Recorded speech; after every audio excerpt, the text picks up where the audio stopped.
to the Haven of Horror Buffy Season 3 discussion. Milton, can you believe that we are on Season 3?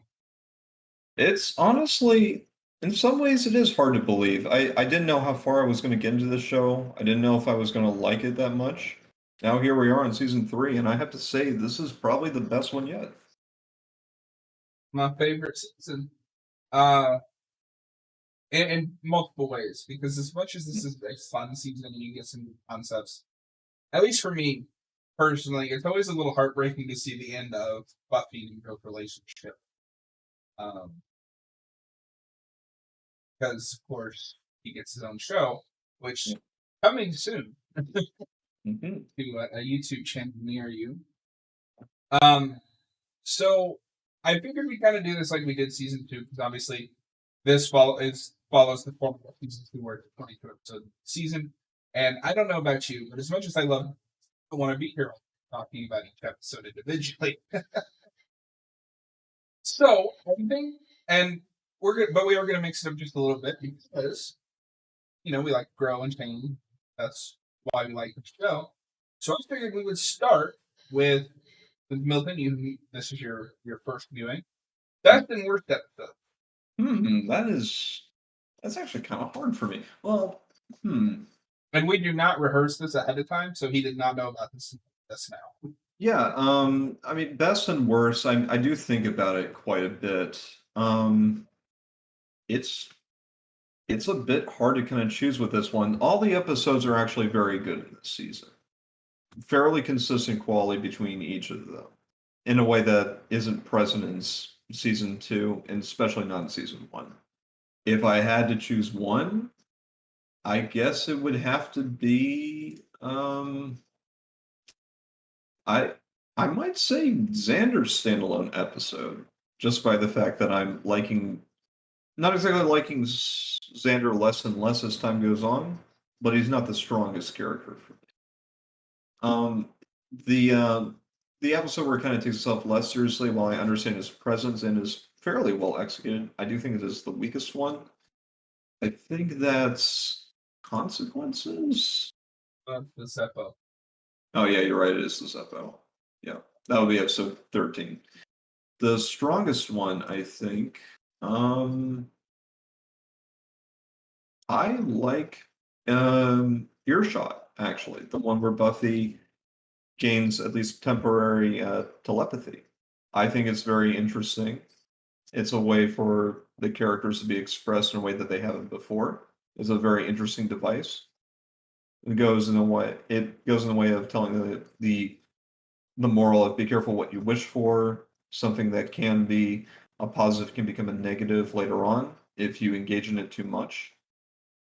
And yeah, it's also an episode where Buffy kind of like sits at the sidelines towards the later half and allows the other characters to express themselves a bit more in her absence, and allows her to actually be a very present thing still in the first half. So it's a very well balanced episode, a very well written one. It kind of encapsulates the show very well in terms of like who's who in the in this entire series. Absolutely. So my best episode is tie. I cannot narrow it down any closer than this. But I believe it is episode 10, where Angel is haunted by the first evil. I love that episode. I love the whole speech with him and Buffy at the end.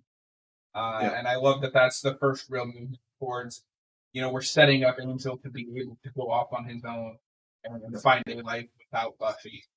I think it's called Amends is the name of the episode, and that is very good. And it's probably might have the best ending out of all these episodes. The other one, I cannot remember the episode name or number, but it is where Faith is tricked into thinking she was freed Angelus. And then at the very end, you get she's like, I guess I'm not the world's best actor. And then Angel goes second best, and the entire episode tips on itself. And you find out that Buffy used Angel to figure out that Faith is working for them. I think that's episode 17, Choices, I think. I think so. Yeah. I'm probably gonna go with the Zeppo. I have another tie, and don't get me wrong. Like Milton said, I think every episode in this season is fantastic. But I think I would have to go with the Zeppo or the episode where they're all possessed, turn into like witch-fearing witch hunters. Uh, episode 11, I think. Sorry, retraction. The episode is not called Choices, which you were talking about before. It was Enemies. Sorry, continue. But yeah, the episode where the residents of Sunnydale are like possessed, turn into a bunch of paranoid witch hunters, and try to burn Buffy and Amy at the stake. Yeah, it's actually right. that might be my least favorite too. Actually, I'll change mine. My main reason for that is because there are no consequences to that afterwards. I mean, except for, the one girl turning into a mouse, but Okay, that's I will. glossed over quickly. Okay, so I'm gonna have to disagree with you there, but you're not wrong just because you haven't seen it. But that will be a running subplot until like season 7. Oh, okay. So it does have consequences, but it's a minor thing as well as such. It's fun, Yep. whatever. I don't see immediate consequences in this season, which I thought I was going to see a bit more of. But, So moving into the main plot of this season, is very much Buffy trying to pick herself back up to the heartbreaking events of season 2. Angel is dead, so we are led to believe, except for the credits spoil it by putting David Boreanaz still in the middle cast. But yeah, what can you do, right? And in comes the new Slayer, Kendra's replacement, Faith Lahane. I don't know if I said that right. Please feel free to correct me in the comments below. And immediately she's the cool girl that she's loves slaying. But then you start to see there might be a little more darkness beneath that fun-loving facade. Yep. It's, as you were saying before when we were watching this show, there's hints that lead to show certain character defects about her. She has a more outgoing personality, which is not a bad thing. What is a bad thing is sometimes how she expresses it and her disregard for the idea of holding restraint on really just about anything. She's not a held back person at all. Not disciplined. And there's little bits, and this is where I think Joss Whedon and the other writers of this show are brilliant, because they don't come out and just tell you that she had a shitty home life. They leave you little drips and nuggets of her backstory, and you kind of get the sense that she was a business child. She had a really bad childhood. She never had anybody who cared for her, and he just wants that. He just wants someone that will care about him at the end of the day. Yeah, there's an element present where it's not so much about what she has, but what she doesn't have and what she should have, that definitely expresses some of the things that she's missing in her character to make her a whole mature person. It's one of the reasons why she seeks out this weird perverted mentorship with Mare, because she's looking for someone to actually give her what she feels she needs rather than what she actually needs. Well, and since we're just jumping straight into the faith discussion, yep. I also appreciate that it's not black and white. Buffy was not as good a friend as she could have been, but that's because of what Buffy was currently.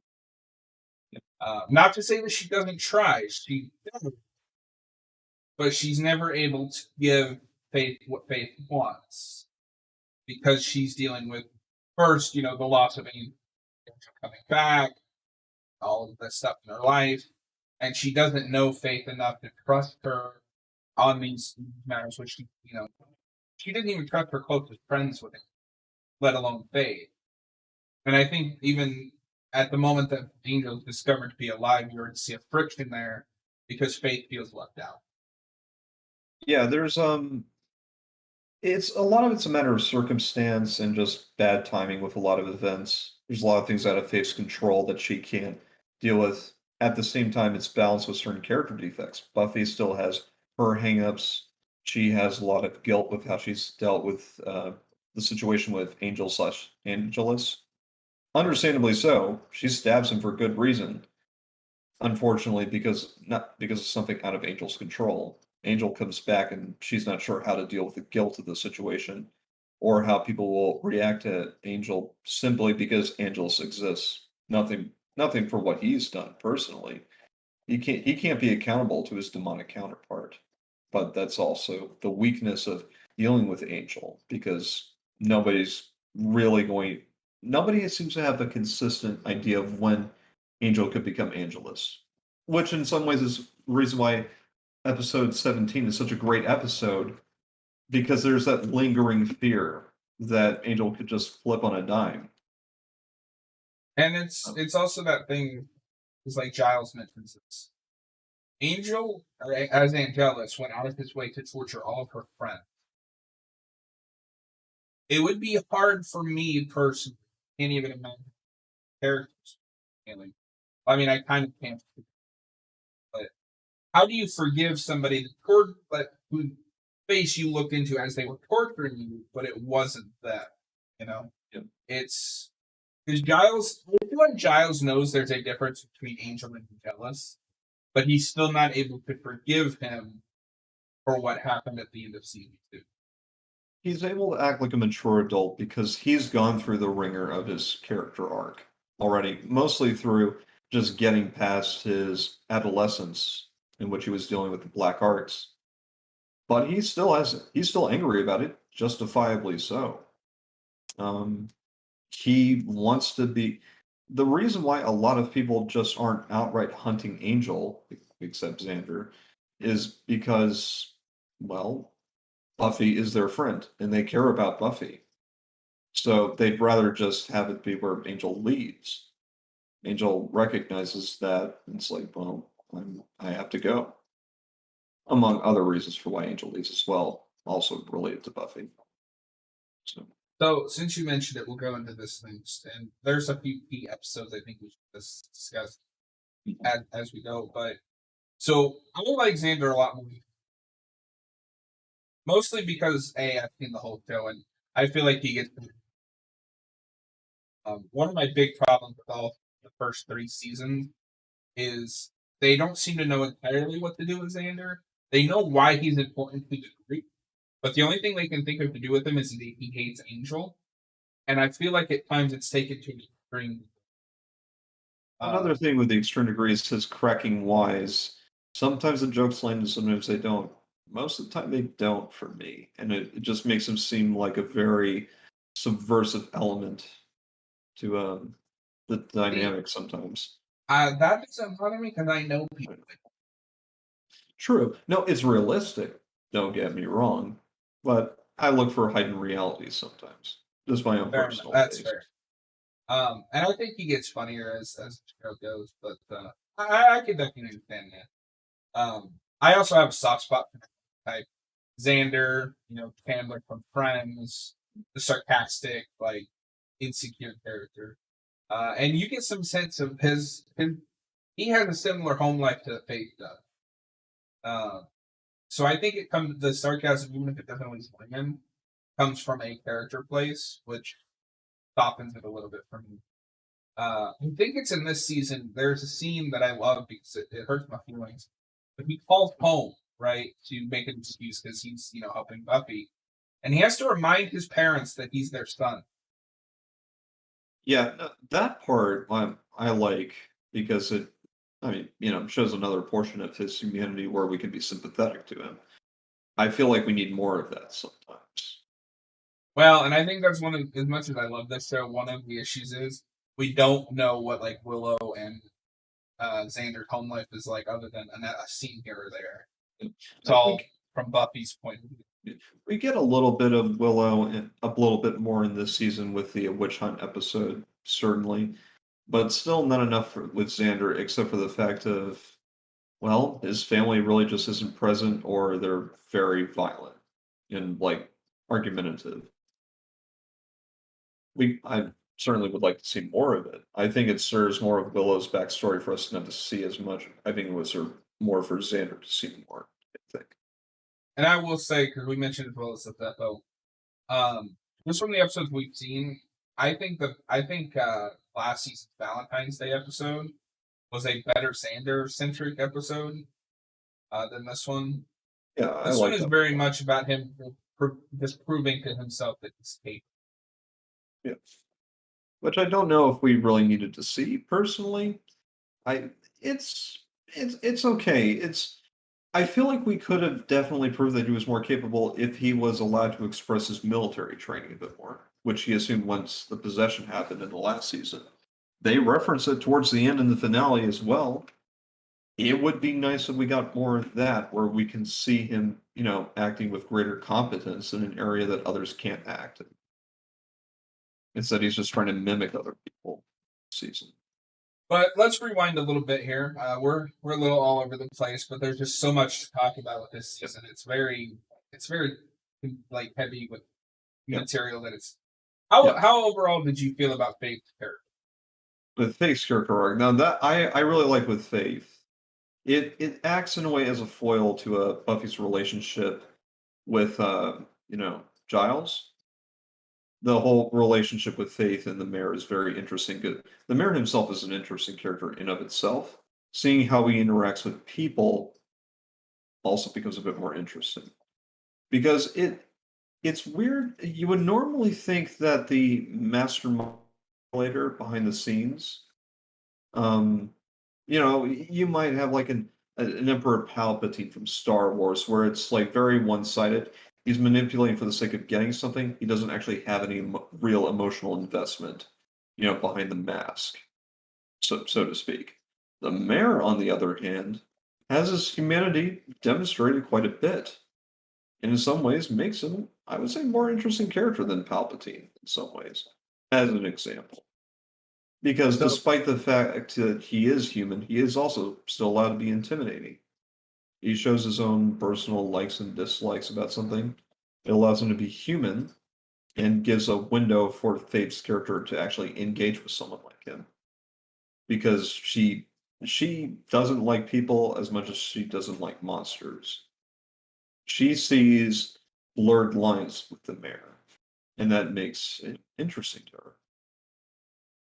So I've mentioned on when we do these discussions before that I'm a big fan of the YouTube channel Nerd. After you're done watching this video, you should also check out his content. He's far smarter than I thought for people. But he theorized this season is all about shadow self. Yep. But Faith is the shadow self of Buffy. But I can't remember what he said exactly, but with Giles, he went to Wesley instead of the mayor. I would say that Giles has two foils. Because he has Wesley, of course, but he also has the mayor. And the mayor and Faith are like the inverse of Buffy and Giles. And you can tell that the mayor cares about her, but only as long as he can use her. Sure. He is manipulative, condescending, and as long as you're doing what he. Yeah. On the subject of foils, especially how I interpret it is the Wesley comparison, I think, is still apt. It demonstrates in many ways what the council wants Giles to be. Like nerdy, informed, but also rather, compliant to the council, and honestly weak. They would prefer a weak watcher rather than a strong one. It's what Giles has tried in many ways not to be on one end. He doesn't want to be so much of that type of watcher. And on the other hand, you have the mayor, who is an expression of what Giles could be if he engaged a lot more in the dark arts. And he decided not to mature and decided to continue upon that road. He could have easily become something like this. He had a leg up on the mayor for quite a bit, despite the fact that the mayor's a lot older than him. Simply because Giles was very aggressively looking into that sort of darkness.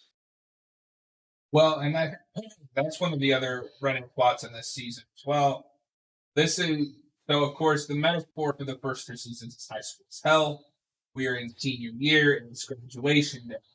Yep. Being a double metaphor, it is also Buffy's graduation council. And this season especially dives into how shady the council is. We get that episode, I think it's episode 12, where Giles, we get more of a like moral growth center for Giles, where he drugs Buffy to strip her of her powers. Yep. And the way I've read this, going back to Passion of the Nerd, he agrees with me. This trial is designed to be Yep. Because once you turn 18, the council fears they won't be able to control it. And of course, the council is the metaphor for the patriarchy, male dominance, the world. So they're hoping you will die, so a younger Slayer will come in that they can still control. It's about. Luckily for us, Buffy's smarter Slayer. Alternatively, you do survive the test. You're so traumatized by your helplessness that you want to rely upon the council for support indefinitely. There, of course, is the third door that Buffy takes, thankfully, to avoid the test entirely. But in some ways, still go through it because she's still helpless, but she still manages to overcome the trial in her own way, thankfully. It shows how clever she is. And how determined she is in her ability to demonstrate courage in the face of fear. I said back in season 1 that I've always read the moment that she rises out of the water as her finally becoming a Slayer. Because all season 1, she's like, do this, I want to put my friends in danger. But at the end of season 1, when she drowned, when she comes back, she said she feels powerful, feels good. Very much, embracing what her destiny is. And I think this is picking up on the threads of he's the Slayer. He doesn't need them. He has become self-sufficient. It could be the one, like, the semi-biblical thing of, like, the idea of baptism. Like, basically renewal after death, in some ways, and becoming a new person. It's a very interesting idea. It's probably one of the only things, just despite the fact of, like, Christian iconography, the cross and whatnot. Whatever. Willow, I believe in this season is more about getting her further into magic, because her character arc isn't necessarily a specific one. She will have a consistent character arc from the middle of season 2 towards the end of season 2, where she first began practicing magic, through the end of the show, and it kind of comes to a head around season 6. Yep. Xander's character arc is that he's the heart of the group, their friend. Xander doesn't really go through a whole lot of character growth. As much as we might be down on this season, this is still a really good season. There's still a lot that we can really like about it. Oh, we haven't even gotten all the pros. Yeah, Xander's not the strongest point of the show. Going back to Willow, though, yeah, what you say about it is right. Willow's character arc is kind of throughout the whole season, rather than just in a specific episode. She kills a vampire with a pencil. A thing that's been alluded to, like, quite a bit of her just trying to move objects around. I can imagine at season 4, she's going to be a lot more powerful than she was at the start of season 3, or even in the end of season 3. I have always seen Willow's art isn't a season-specific art. It's an art throughout the show. In season 1, she's just a meek little girl, kind of coming into her own. In season 2, she discovers magic, and we build on that here. She's slowly learning it, but that will continue to build until season 7, final season. Yeah. Both in good and, but it's usually pretty consistently good, like quality wise. Yeah. And on the subject of Willow and Xander, we should probably talk about that event in this season, which comes to a head. I keep talking about the fact that Willow and Xander could probably get together at some point. I wasn't completely sure. The show addresses that lingering idea. And how did you feel about how they executed this? I did not like it as much because I always saw it as just an excuse to break Xander and Cordelia up. Because this season, okay, I guess that would be Xander's character. It's him coming into his own. Like he's he's worth more than just a point. Because they so early on in the season, Cordelia and Xander's relationship did not survive the summer, but they hoped it would. They rebuilt it, of course, but and then promptly destroyed once. Promptly destroyed. I buy it more now that I've rewatched it with a different thought process. Because Xander and Cordelia were built on same thing with Willow and Xander. It was lie. Yeah. It's a little weird that it took them two years to get to that point, but it's whatever. It's probably in the presence of the fact that hormones came around that made the lust easier to engage in.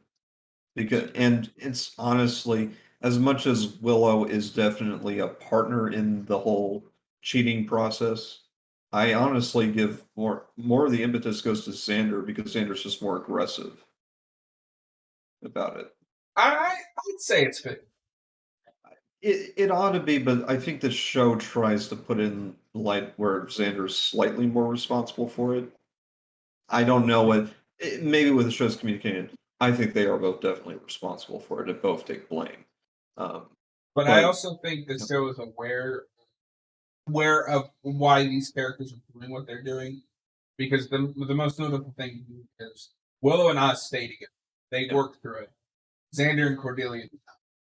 And if we had to compare Cordelia to Oz, which is a very odd comparison to make, but even so we can. The relationship that Willow has with Oz is formed a lot more healthily, not just because of Willow's character, but also because Oz is a very mature character as well. He's very developed. He's very disciplined and very measured, and he recognizes that he loves Willow. And so, despite the fact that Willow betrayed him, because Willow is willing to be apologetic about it and willing to try to work at it, he recognizes that he loves her and says, well, I'm going to try to make this work. Because if I love someone, I'm willing to, go past my own immediate feelings. On the other hand, Cordelia is not a forgiving person, not mature, and rather shallow, despite the fact that there is some dimension to her. She doesn't want to continue on a relationship if she feels betrayed at all. Well, and I don't think it's so much as her being shallow in that case. But if you think about it, because we kind of set that up, I forget what episode it is. She has that line that I love so much. You think just because I'm popular doesn't mean I'm not lonely? That is true. Maybe I shouldn't call her shallow. She is very vindictive, though, which is very well expressed. I would assume a character like that is probably even on before, because she went after the jocks, the cool guys, and she thought Xander was. And he was different. Unfortunately, he still has his problems. So, which is a reoccurring show with his love life. But anyway, I guess the other thing to mention, since we're on the topic of Xander and his love life, probably where I sympathize with him the most. He this season loses his virginity to Faith, and completely misreads the situation. Yep. He thinks something more. He thinks it's an intimate moment, but no, it's Faith, and Faith has no restraint. She looks at him like a piece of meat. I've always I got this feeling because we watched that episode together, right, where he goes to talk to her. Yep. Or did I watch it with my other friend? I'm probably two different people to show, and it's like blending together. We both saw the moment, so we know what you're talking about. But I've always thought if Faith hadn't been that far gone at that point, her and Xander might have been a good pair together because they have similar home lives, and it might have been interesting to flesh that out. But by the point that he went to talk to her, it was too late. She was too far gone. Yep. And I think that adds a little bit of tragedy to the character, because if they had tried a little bit harder, if she had tried a little bit harder, I think she would have been a natural fit into the group. But wrong place, wrong time. Yep. Yeah, sometimes certain character defects will just lead people to becoming villains. just based on whatever elements just happened to be there at the time. Oh, and of course, was because remember that is the episode where Angel saves Xander, and he had that wonderful talk with Faith because he understands what she's doing. Yep. It's right after Faith kills the human, which is what really kicks her arc on. Yep. It starts in episode 7. You get hints that she's too impatient. You get the first fight between her and Buffy, which is wonderfully choreographed. Perhaps this might have been an element to save Faith, if perhaps Buffy and Angel had never dated in the first place. Because as much as Angel tries to empathize and tries to, bring Faith back into the fold and try to have her understand what she's going through, at the same time, Faith is very much jealous of Buffy for many different reasons. Her rapport with her watcher, as well as her friends and some of her home life. Fact is, she looks at Angel and constantly sees what she doesn't have and what Buffy does have. See, I have a different read on that scene, and I think the show agreed with me. I think he was getting through to her, and then Wesley shows up. There's a little bit of that, too. I could see it playing either way, perhaps both in conjunction with each other. Remember this discussion?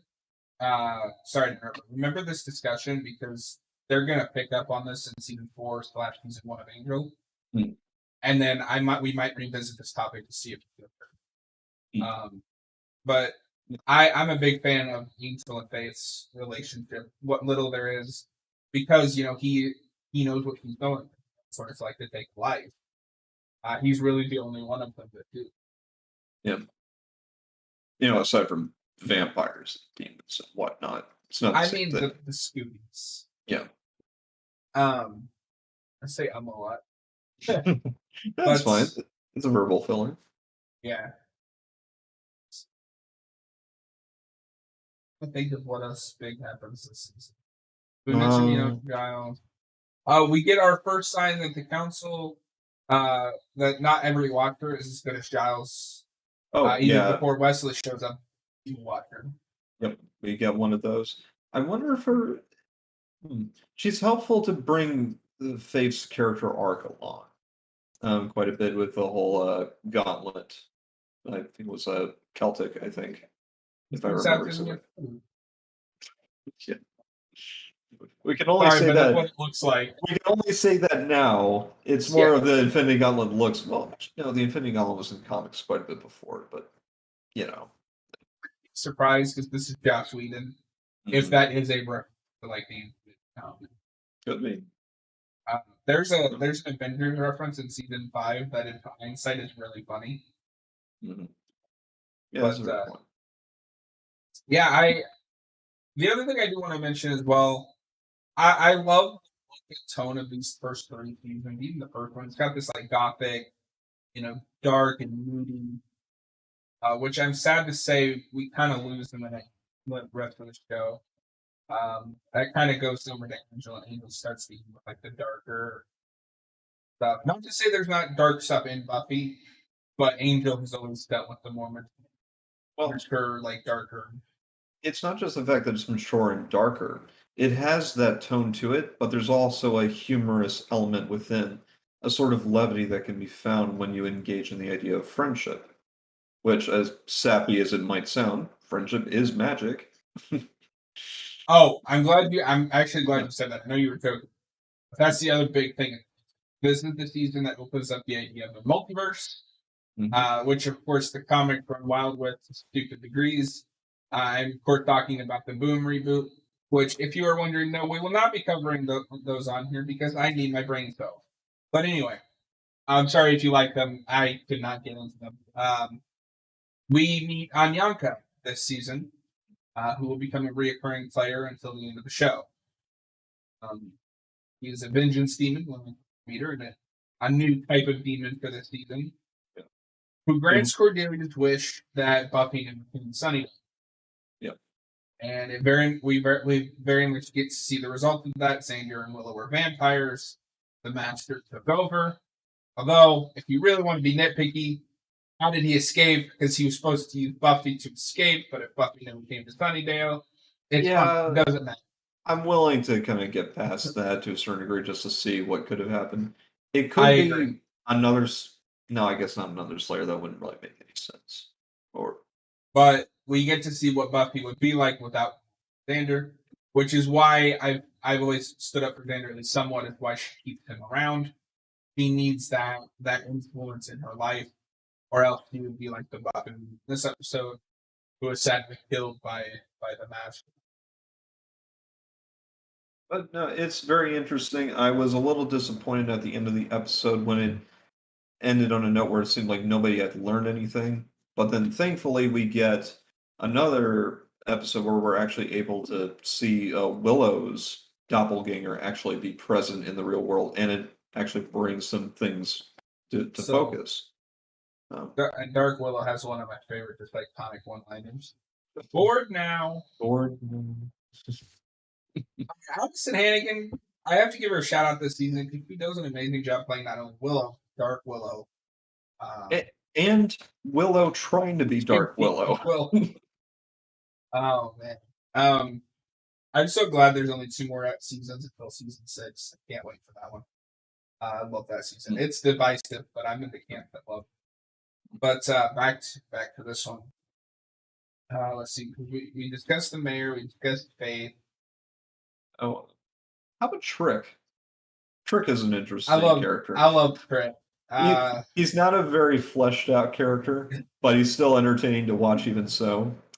So, for those of you who do not know, Trick is a vampire who was brought into town by Kistos, or as Buffy called him, Toast. One of the lines that always makes me laugh. Those things they don't talk about enough with Sarah Michelle Gellar, I feel. She's got she can do the badass and I'm gonna kick your ass thing, but she's also naturally funny. I think. Yeah, I'd say so. But after, okay, so yeah, my mind is firing. But he's brought in by the Kistos, which is I think the episode where we first meet Faith, and that's where you discover that Faith has had a very different life than Buck. Her watcher was killed. I don't remember if it says it outright, but presumably by Kistos. Yeah, I think, yeah. It's been a while since we started this season. Like I said, Milton thinks he has a life outside of this channel, but for those of you who are just listening on Spotify, just smile. You got to think of the audio only people. Yeah, I know. Sorry. Smile, flip hand sarcastically. And John laughs in response and smiles. But Trick is later brought before the mayor. I don't know why. The mayor gets a hold of him and basically knows Trick's place as a supplier, essentially, and as a person who, likes to organize raids, and he's one of the guys that I would have liked to have seen Trick actually become the deputy mayor after the deputy mayor is murdered by Faith. That would have been interesting. But that's not what we got. We never really got another deputy mayor to fill in the shoes of the dead one, which I felt was a missed opportunity. But yeah. But we needed room, I suppose, in the runtime to allow the Faith and the mayor's relationships, get developed a bit. So, we still get something. The mayor's never left alone, thankfully. But yeah, he basically becomes the mayor's number one, right hand or whatever you want to call it, until he is killed by Faith, who then takes his place. No, you know what? I'm going to argue with you. You know what would have been more interesting? What? I don't know how you would spin it other than this is a heightened reality and the people of Sunnydale are deeply, extremely stupid. Faith as the... Reason why I disagree? She's too young. Because she's still at that age. It's a little hard to subvert subvert belief with that. Okay, but you know why it would be? It would be interesting, no doubt. It would be a meta joke on the fact that none of these people look like they're 18 years old. Well, I mean, if you do that too much, then eventually, I mean, What do you mean too ye- much? They never do that. I know it's just y- it's a very fragile line where if you begin to reference that in the production, it's mm, I don't know. I Sometimes know it's you best can't maybe do it too not to. much, but if you Some do it once, and like you don't have to draw attention to it, you just be like, in a bold move, he's declared faith as his deputy mayor. or something like that. I don't know. Maybe you could. I can't see it personally exactly. I understand why it's interesting. I just don't think it could actually happen in the show. Let us know in Unfortunately, the comments down below if you're watching on YouTube, Sergeant. no, that's fine. What you think? Am I right or am I right? Either way, we didn't get it. Yeah. The show didn't want to take the time to do it. In some ways, I think they spend their screen time in this show pretty well. I don't think I there's a agree. lot of time that's wasted, thankfully. I don't think so either. Yeah, I've long said this is my favorite season, even though I think as an antagonist, I like Angelus better, just because there's more stake at the fight. Uh, I know. I've always liked villains who can both be over the top but also have a humorous side to them sometimes. Gives them a bit of emotional variance that the actor can work with. Angelus is still very good. I think though sometimes after you've seen quite a bit of him in season two, having him be an invisible presence or an invisible threat, I think is a bit more effective, especially when we're going to showcase Angel's character in his own show. Because we're never going to forget about Angelus. And because of that, and because but also having some restraint on Angelus's presence, I think makes him a more intimidating figure. Because if he ever comes back again, and we have to rework back to Angel's theoretical redemption again, I think it might cheapen what happens in season two and season three. As I say that, they're probably going to do it again. I don't know. We'll see what happens later. Uh, I will say this: Angel season 4 is going to be rough, buddy. um, I don't know. That is when both of these season 7 of Buffy and season 4 of Angel are like the worst series. But I have a feeling that a lot of things I can say, it would be great if they didn't do this stuff that's going to be done towards the end of these shows, which is a but shame. But oh yeah, for sure. Um, yeah, I mean, what I like about Angelus is just how like gleefully sadistic he is. I love both Mayor and Angelus. The reason Angelus just barely, like I said, is just because there's more of a emotional connection with Buck. Um, but overall, as a season, this is a better season too. Then this, I think I said this because we watched the finale together, the two-part finale, which is kind of like a tradition for the show at this point. Um, this feels like the end of the show. Like, it does. Yeah. Uh, You want to go ahead and explain it first, I guess? so basically, we've been building up all these subplots, the high school stuff, the Slayer stuff, Buffy and Angel's relationship, the mayor's decision, and all of that comes to a head now. Like graduation part 1 and 2, get it graduation because she graduated from high school, and then the Slayer counts. But anyway, yeah, everybody got that. But I'm joking. Um, it's the end of that. She gets all the students in on it. They all charge to fight the mayor and his minions. It's a bigger scale battle for a TV budget in the 90s. Very ambitious. Do you want to talk about the unfortunate CGI? Yeah, I also have some thoughts about it. It's something else regarding the show, but yeah. So we have to be forgiving in hindsight in some ways. TV did not at the time have the budget that it does now, or series rather than movies, because we're now in a time where series are now receiving the budgets that movies are, and it shows quite a bit in the CGI and animation and whatnot.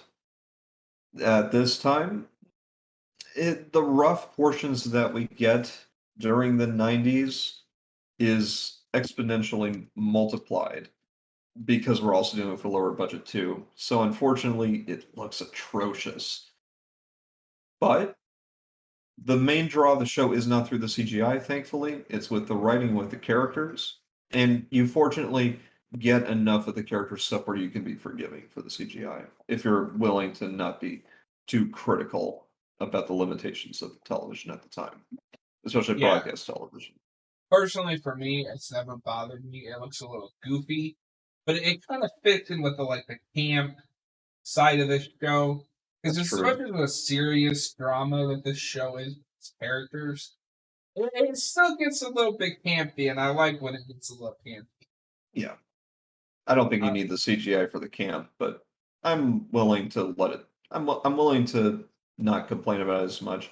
I understand why others might, especially if we had a younger audiences, perhaps a generation past us, will probably be more critical of it than we would be, because we still lived through a bit of the '90s, and we understood how television developed quite a bit. Uh, you know, more too. '95 here, so Done. Fuck. only 3 years, But but yeah. Also, Uh, appreciate that the mayor loves what he does. they do something very smart in this show. One of the things in season one with the Hellmouth and the Master Vampire, you have this idea of we want to have this overarching villain, and we want an excuse for the characters to not want to engage in attacking the Master from the get-go. Especially with the series, that's sometimes a hard thing to establish. Like you either make him so powerful that the characters don't want to encounter him yet, or there's an obstacle in the way. Sometimes it is much more effective to write in terms of having an obstacle that the characters can't get past until certain conditions are met. And season one does that a bit in a direct way where you can't get past it, it's a wall. At least until you discover where the Hellmouth's location is, and then the Slayer can get it. This season does it a lot smarter, where we establish, or after we establish the mayor as a threat, very soon afterwards we establish why he can't be killed. Because he becomes invulnerable. Well, yeah, not invincible, that whole thing. And but he's actually at the point where he's not able to be killed. He's immortal and his body reforms. And establishing that so quickly after you actually, get him to the point where he becomes a threat to the group, it's like there's no point to engage in with him until he assumes this monstrous demonic form. And that's the point where the characters realizes, oh yeah, he can be killed if he becomes more powerful. It's risky, but that's the only way we can do it. And so leaving that transformation till the very end of the last episode, is a smart way for us to actually set the climax. And it's a well paced element of this season. I think it doesn't receive enough credit. Still makes me shudder every time he some bugs. Oh yeah, they remind me of like Egyptian scarabs in a way. In a way, yeah. Yeah, but completely like pitch black or coal black, I should say. And Apparently very crunchy. apparently, I wouldn't be surprised if they would be. They're insects with hard shell bodies, you know, vertebrates. So wouldn't be surprising. They're also rather large too. Very large bugs. It was quite disturbing, like seeing them in the beginning. If we had gotten like just a little bit of a better budget, they could have made them even creepier. So, but we get what we Also, get. a little smaller detail is that the mayor has been alive for more than at least 100. Yeah, I think it's like He's been 130 something. like that. I need to And look of at course, the. we set up the mayor at the end of season 2, so they knew where they were going with this, at least for the most part.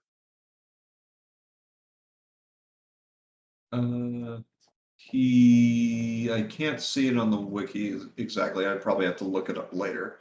But no, he's been alive since like the early 1900s at the very least. Far older than he should be if he was a normal human. He's not. Yep. It's also interesting to have this element of where this character has had a human spouse and has lived to see her die and develop like dementia and her mind just go awry, which shows that another human element of his development as a character. I and it's interesting to see the fact that he admits it and actually uses it as a means to kind of unravel Buffy and Angel's relationship. Yeah. Yep. Um, He's a villain that likes to monologue, which can sometimes be bad, but in this case, I think it's done pretty well. so we're getting close to an hour here. Obviously, I don't have time, but I don't know about you, but I would like to try to show you the Angel pilot tonight before we call it a night. So Sure. we're going to move into some final stuff.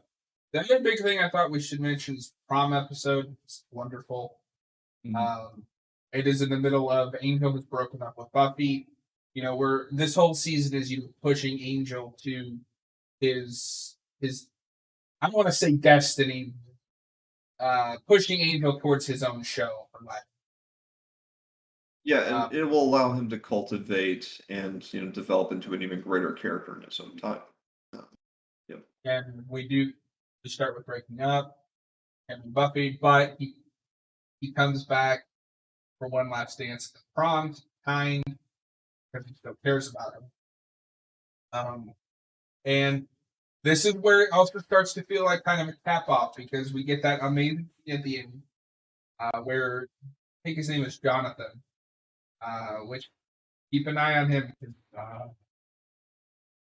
he keeps coming back, but gives her the class protector award. Yeah, that was a very touching moment, actually, and it completely took me by surprise because it was great seeing that considering we have been through like almost 3 seasons of content and almost nobody seems to acknowledge what Buffy has done. But by this point, yeah, she's affected a lot of lives here on campus. And it's truly heartwarming to actually see people acknowledge her and actually want to honor her for all the great stuff that she's done. Yep. And for it to happen, and thankfully it does happen because it's a good element to actually bring everyone together, almost quite literally everyone from the school to be present for the climactic battle with all the vampires and demons and whatnot. Yeah. Well, is there any final thoughts that you have for this?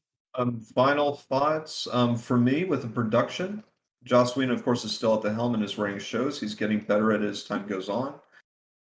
You still have many of the main writing cast, David Greenwald, who it consistently gets better as he keeps writing. Marty Noxon. But you also have some new people here as well. David Fury does Choices, which I think is a good one. Jane Espenson does Earshot, one of my favorite episodes as well. The show is consistently getting new writers as well, but also continually establishing the skill of the writers that were present starting all the way back in season 1, and they're consistently getting better as time gets on. So, yeah, it's good. It's good to see that the writers keep going and keep like committing to trying to get better at writing tighter scripted episodes. Yeah. Since you mentioned that real quick before you keep on the final thoughts, Mhm. the other thing that stuck with me from watching Passion Nerd videos that Josh Whedon has described Buffy as his version of film school. Mhm. This is where he learned basically everything that he would later Yep. use in other work like Firefly and the. Yep. That he's apparently a piece of shit. Genius at writing. Yeah, but well, everyone has their faults. It doesn't excuse him for his. It's unfortunate, but what can you do? At least we can be grateful for some of the things that he has given us, despite the pain that some people have gone through. It's the best silver lining that we can look at, all things considered. Great. Okay. Did you have any other final thoughts before I cut you off there? Um, Predictions? Okay. Got any predict? Well, we'll get into that here in just. Yeah. Other than Since you that, did. no. Okay. So what is your final? For Buffy season 3, I'd give it. Yeah, I'll give it a 4.25 out of 5. Like 4.25 out of 5. Okay. Yeah. So my final thoughts are: I have a soft spot for facing your shadow self or the dark version of you. I love how this show handles it. They try to be friends, but it's just not there. I love that this pushes Angel closer to being the character that I fell in love with, so to speak. As Angel is my favorite character in the Buffyverse. Um, I love most of these episodes. There's not one of them I wouldn't watch. Just waste an hour of my time, so to speak. This is my favorite season. The most consistent season, probably. Although there's a beginning, five. I don't know how I feel about that. Um, yeah, Faith is one of my favorite characters just because of how complicated she is. They smartly don't just boil it down to, well, she's the news player, so she's bad. Yeah. Um, we Thankfully, they get don't just do that. Yeah. we get Giles, a little more moral ambiguity there. We get Wesley, who will become an important part of the universe later on. Um, yeah, I'm going to give this a 4.5 out of 5. Yeah. It's the best season. I'm going to change my score too. I was being a little too critical. 4.5 is actually a fair score. I'm going to change mine right now. You copycat fuck. Hey, I want to make it right. So It's all good. All right, so as we have done, I think, with every single one of these videos, well, actually, okay, I'm getting ahead of myself. Mhm. We are not sure how we're going to do the next video because there is, of course, Buffy season 4, but Angel season 1, and normally we would just do one and then the other, but there are quite a few crossovers this season. This is the only season that really happens. But for instance, there is a 4-part across both shows that's really important. I'm sure anybody who's watched the show knows what I'm talking about. And Milton will see soon. So I will tweet. I can't speak today. I will tweet out how we have decided to do this. I think Milton wasn't the game plan. We were going to finish both seasons and see what would work best. Yeah. Okay. I think something So like that. follow us on Twitter for that announcement. I put the link to our Twitter and Instagram, which are both run by me, in the channel description below. If you would like to contact us there. And I would like to open that up as well for our social media. If there is a movie that you would like to see, because I want to get more participation, of course. If I wanted to just talk about movies, I wouldn't go to talk to this fucker all day. No. But I wanted to hear what you guys think, not only of Buffy season 3, but if there's any movies that you feel like deserve more attention. We are a very small channel, of course, but I would love to try to get some people out there watching it, falling in love with it. Let us know either on Instagram or Twitter immediately.